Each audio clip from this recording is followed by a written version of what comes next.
Hey, good morning. Yes, it is. It is Wednesday, June 12th, right? So, yesterday went a lot easier, per se, in the shop. We were able to get quite a bit accomplished.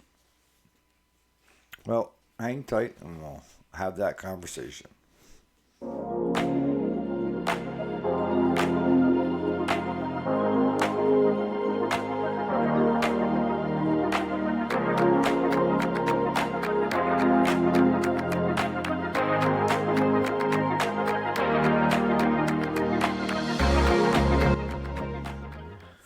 All right, so welcome back. My name is Eric, and this is the weekday show, Monday through Friday. Today is Wednesday. It's available on podcast as well. So, yesterday was kind of the opposite of Monday. I mean, Monday wasn't bad, but I mean, anything that could go wrong did go wrong. And this is where, with time, you get experience and you get wisdom. You also can get time, experience, and craziness. And when you're over 60, you do crazy things, right? You thought you did crazy things when you're young, but the idea of getting on a tractor that's going to go full bore the minute it starts and drive it up onto a trailer that is 4 foot off the ground, you have to be a little crazy, right? We could say that's wisdom because we've loaded many tractors.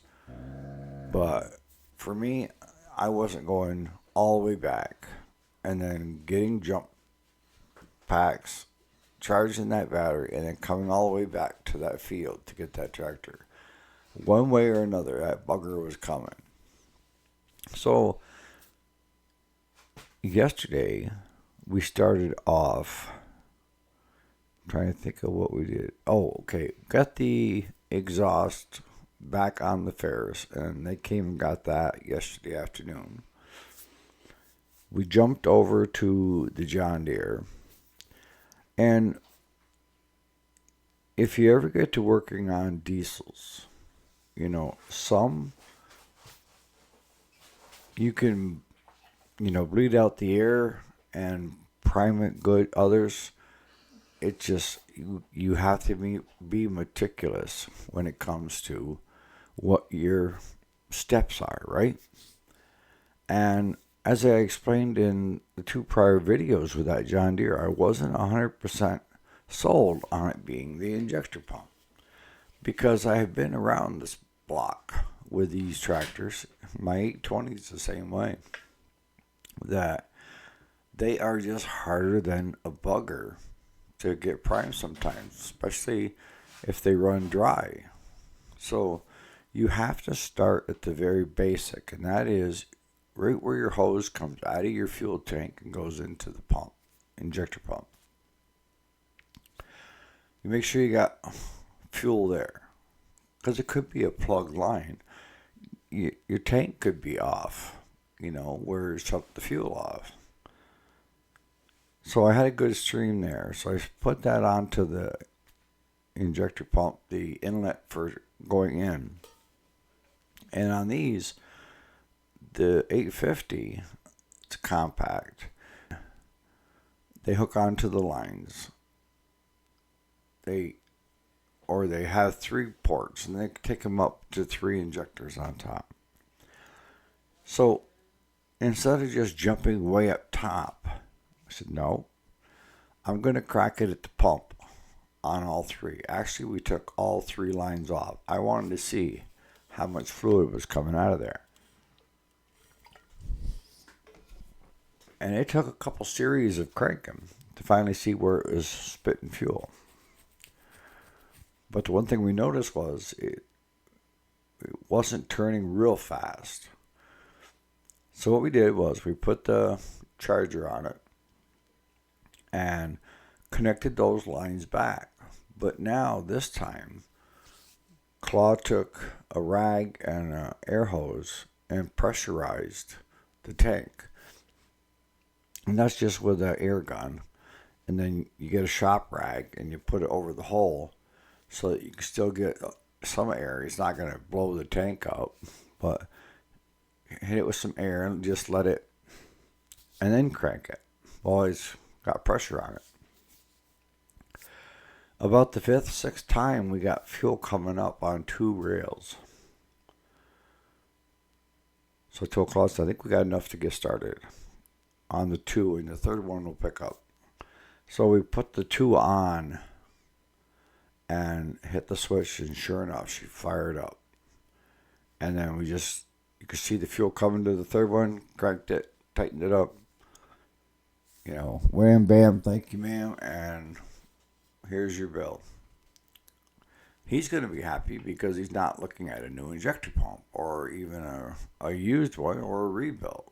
The biggest price he's got is he's got 2 service calls out there. He's got a drive 1.5 miles back in the woods with a side-by-side to drag it all the way out to the road to get it loaded on the trailer, and trucking both directions.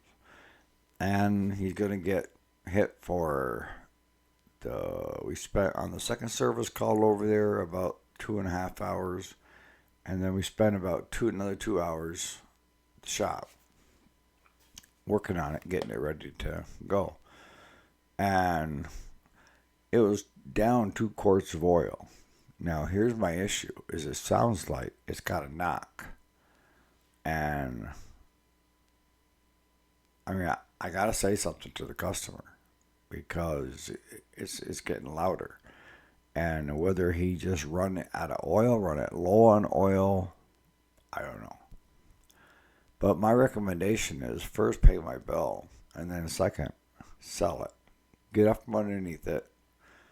He's 70-some years old. His wife's been after him to sell it anyways. Just get rid of it, because it's going to be a pain unless you want to do a complete engine rebuild.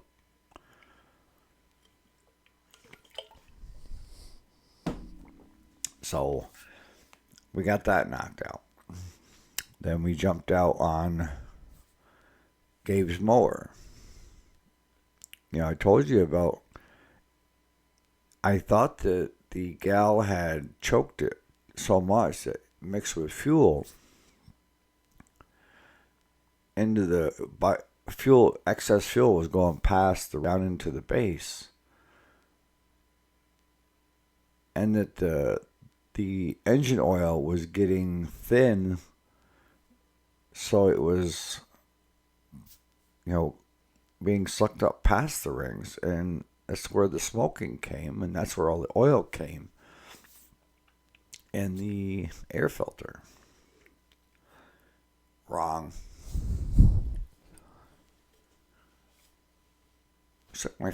Claude stuck his finger in there, and I did smell the gas. It didn't even smell like gas. It had a slight smell of gas, but it was totally off. So,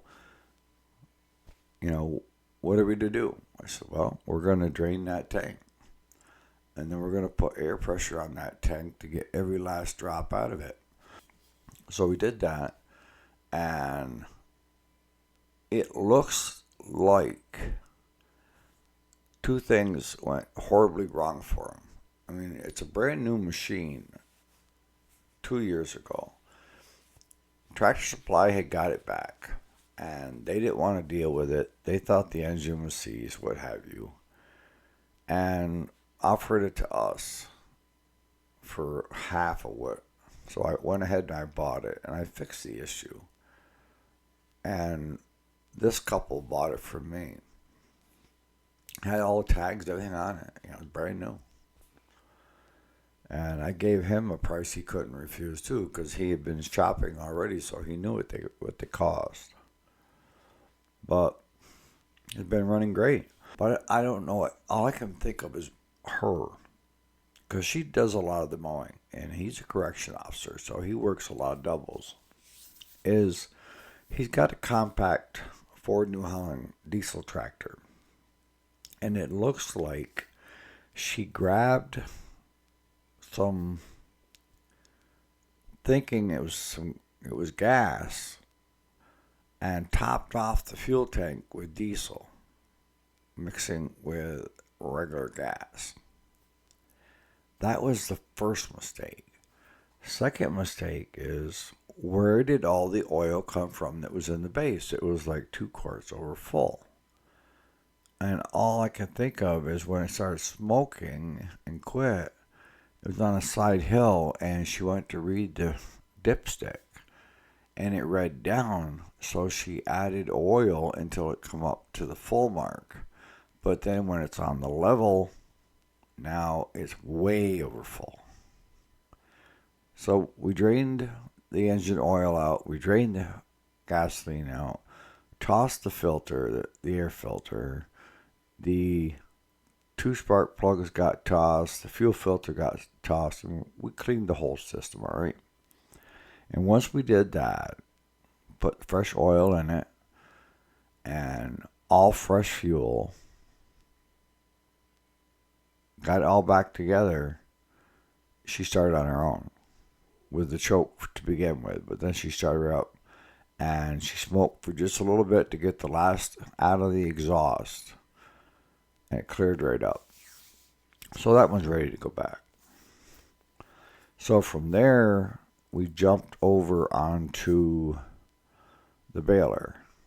So we had to cut a section where it had pulled apart. You have to cut a straight line across and put new clamping so you can run.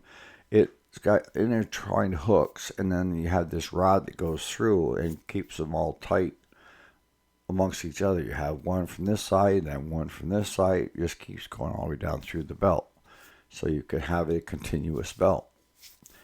So we did that. Normally we do it in a vise, but I asked Claude, I said, do you think we can do this in the press?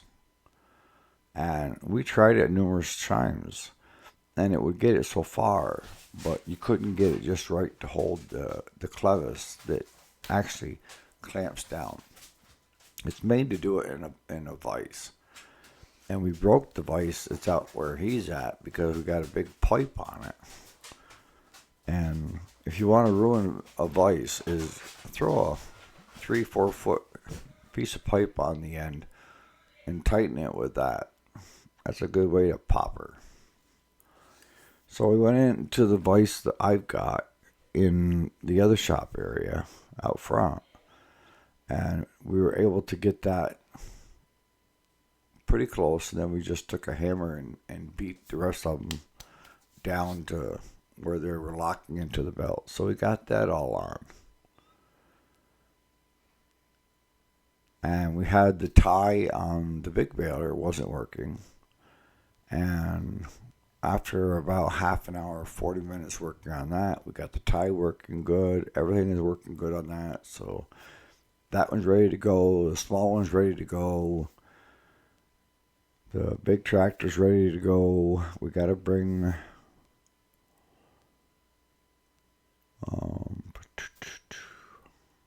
but no, that was yesterday. It turned out really well. That we got a lot accomplished when it came to my farm equipment and also getting stuff cleared out of the shop. But that's where, wisdom comes into play. If you have a well set out technique to diagnose something and to fix something, you also have to be open to it could be 180 of what you thought it was. But no matter what you think it is, you still have the basics, right? And that is, you want to check compression, right? And if you got compression, do we have fire coming from the coil? And if we have fire coming from the coil, what's the fuel look like? Is it fresh fuel? Do we need to drain the tank? And then lastly, air. Because you got to have the right air-fuel mixture, right, for it to run right. So we knew we had compression. We knew we had fire. The fuel didn't smell right. So either way, the fuel had to be drained, all right? And with draining it and looking at it in a glass jar and smelling it, we took out probably 4 gallons out of that tank. And it didn't even look right. And the thing is if you're not a farmer, you're probably getting your diesel on road, which is clear. With my diesel, it's off road. So it's pink. That I use in my tractor's pink red. It's got a dye in it for off-road fuel. And that just means nothing on the road can use it as far as trucks and cars and all that stuff. It's got to be strictly agricultural, all right? But if you follow that procedure, the steps, it will still get you to the answer and to the right direction, right? Now, once we drain the fuel from that Cub Cadet zero turn and put all fresh and clean the system, it ran great. But that's what I mean by sometimes it turns out to be 180 of what you thought it was. And what I thought it was is that she had flooded it. The excess fuel was able to get into the base. And that's what was causing the oil to come up by the rings, cause it to smoke, and saturate the air filter. I mean, it seemed plausible, right? But I hadn't taken into consideration that maybe something was added to the fuel that shouldn't have been added to the fuel. But we realized that doing our basic diagnostic. That's the key. You know, if we